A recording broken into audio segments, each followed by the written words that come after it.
Upper limb దానికి mostly resistance bands వాడడము, cable type of weights వాడడం అది చేస్తే సరిపోద్ది.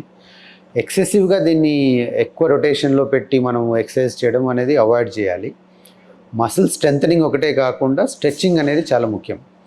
ఇంకొక ముఖ్యమైన విషయం ఏంటంటే చాలామంది వెళ్ళి పెద్ద పెద్ద వెయిట్స్ లేపేస్తారు డైరెక్ట్గా, దాంతో డ్యామేజ్ అయ్యే అవకాశం ఎక్కువ.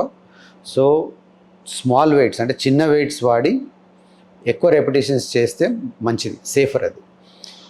మూడోది, మీకు చాలామంది పక్కన ఉన్న వాళ్ళు చెప్తుంటారు ఈ స్టిరాయిడ్ వాడితే ఆ స్టిరాయిడ్ వాడితే మీకు మంచిగా కనిపిస్తుంది, వాడాలి అని. ఈ స్టిరాయిడ్స్ వాడినందువల్ల మసిల్ వీక్ అవుద్ది. వీళ్ళల్లో మసిల్ టేర్స్ ఎక్కువ చూశాను, టెండన్ టేర్స్ ఎక్కువ చూశాను. వీళ్ళల్లో సర్జరీస్ చేసినా కానీ ఒక్కొక్కసారి అవి సరిగ్గా హీలింగ్ కావు. సో స్టిరాయిడ్స్ వాడడము మంచిది కాదు, అది తప్పకుండా మీరు అవాయిడ్ చేస్తే మంచిది. మెడ్ ప్లస్ లో అదే మెడిసిన్ అదే క్వాలిటీ, మార్కెటింగ్, డిస్ట్రిబ్యూషన్, ఇంకోటి అంటూ వీళ్ళకి అదనపు ఛార్జీలు ఉండవు. అందువల్లే 50 to 80% డిస్కౌంట్ లో మనకు అందిస్తున్నారు.